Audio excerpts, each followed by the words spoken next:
ஜங்கல்ல ரொம்பவே குளிரா இருந்தது. அங்க எல்லா பக்கமும் ஐஸ் ஃபார்ம் ஆயிருந்தது. சூரியனே ஜங்கல்குள்ள வராததுனால ரொம்ப குளிர்ல எல்லா பறவைகளும் கஷ்டப்பட்டுட்டு இருந்தாங்க. டின்ட்டு, ரொம்பவே குளிரா இருக்கு. ஆமா ஆமா, இந்த வாட்டி வெயிலே வராததுனால ரொம்பவே குளிரா இருக்கு. ரெண்டு பேரும் பேசிட்டு இருக்கிறப்பவே அங்க புறா வந்தது. எனக்கு தெரியும் ஜங்கல்ல ஏன் கொஞ்ச நாளா ரொம்ப குளிரா இருக்குன்னு. சூரிய அண்ணன் நம்ம மேல கோவமா இருக்கிறாரு, அதனாலதான் ஜங்கலுக்கு வரவே மாட்டேங்கிறாரு. இதுக்கு எல்லாம் அந்த காகம் தான் காரணம். சூரியனை கோவப்படுற அளவுக்கு காகம் என்ன பண்ணுச்சு? அதுவா, போன வாட்டி சூரியன் வரப்ப ஆ இந்த சூரியன் வேற என்னை தூங்க விடாம இப்படி உயிரை வாங்குது. சூரியன் அண்ணன், நீங்களும் தூங்க மாட்டீங்க, தூங்குறவங்களே விட மாட்டீங்களே. ஏன் இப்படி காலையிலே வந்து என்னை சாவடிக்கிறீங்க? முதல்ல இங்கிருந்து கிளம்பி போங்க, எனக்கு தூக்கமா வருது, என்னை தூங்க விடுங்க. காகோ, நான் இந்த ஜங்கலுக்கு வெளிச்சத்தை கொண்டு வந்திருக்கேன். நான் வந்தாதான் எல்லா செடியிலையும் பூ பூக்கும், மரத்துல பழம் வரும். அப்பதான் உங்களால சாப்பிட முடியும். ஓஹோ, இதெல்லாம் யார் உங்ககிட்ட கேட்டா? முதல்ல இங்க இருந்து போங்க. அன்னையிலிருந்து சூரியன் நம்ம ஜங்கலுக்கு வரவே இல்லை. ஓஹோ, இதான் விஷயமா? சரி, எது எப்படி இருந்தாலும் நாம போய் சூரியனை சமாதானப்படுத்தணும். இன்னும் கொஞ்ச நாள் சூரியன் வராமே போச்சுன்னா நாம எல்லாரும் இந்த குளிர்லயே செத்து போயிடுவோம். யாரு நீ எங்க வீட்டுக்குள்ள வந்திருக்க?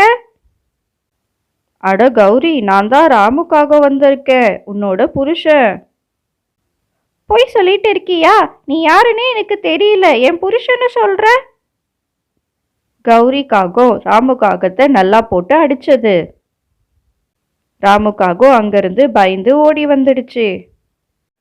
ஓ, இந்த கௌரிக்கு என்னதான் ஆச்சுன்னே தெரியல, என்னை போட்டு செம்மையா அடிச்சிடுச்சு. கௌரிக்கு என்ன ஆச்சு ராமுக்காகோ?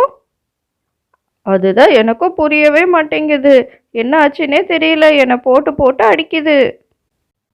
சரி, நீங்க வைத்தியரை கூட்டிட்டு போங்க, அவங்க பார்த்து என்னன்னு சொல்லுவாங்க. ராமுக்காகோ டாக்டரை கூட்டிட்டு போனது.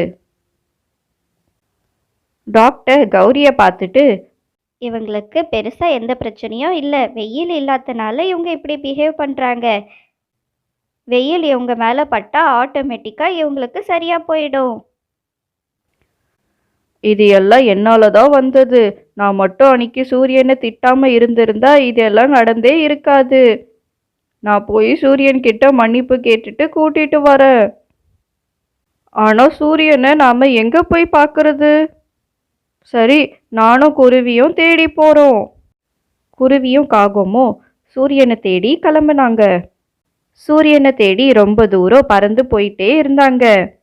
ரெண்டு பேரும் ரொம்ப களைப்பா இருந்ததுனால கொஞ்ச நேரம் நதிக்கரை ஓரம் ஓய்வெடுக்கலான்னு உட்கார்ந்தாங்க. அங்க ஒரு குருவி இருந்தது. இவங்க ரெண்டு பேரையும் பார்த்து, நீங்க ரெண்டு பேரும் யாரு? இங்க எதுக்கு வந்திருக்கீங்க? நீங்க இந்த ஜங்கல்ல இருக்கிறவங்க கிடையாதே. குருவி எல்லா கதையும் சொன்னது. ஓஹோ, நீங்க அவ்வளோ தூரத்துல இருந்து வந்திருக்கீங்களா? சரி, ரொம்ப களைப்பா இருக்கீங்க, எங்க வீட்டுக்கு வாங்க, நான் உங்களுக்கு சாப்பாடும் தண்ணியும் தரேன். சாப்பிட்டுட்டு கொஞ்ச நேரம் கழிச்சு அப்புறமா போய் சூரியனை தேடுங்க.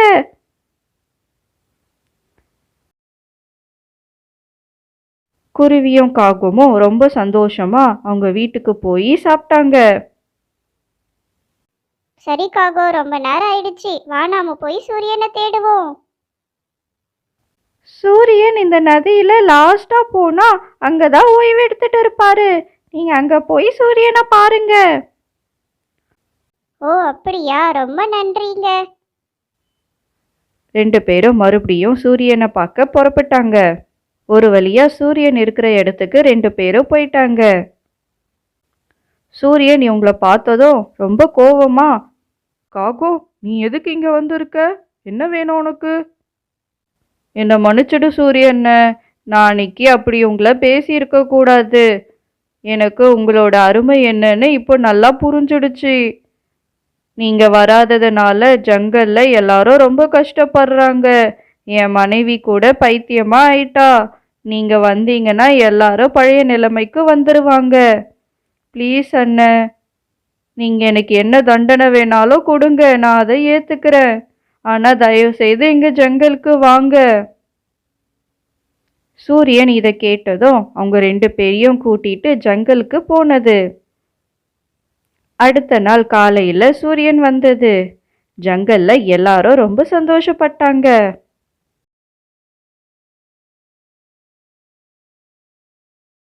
இந்த கதை உங்களுக்கு பிடிச்சிருந்தா மறக்காம சேனலை சப்ஸ்கிரைப் பண்ணுங்க. பாய்.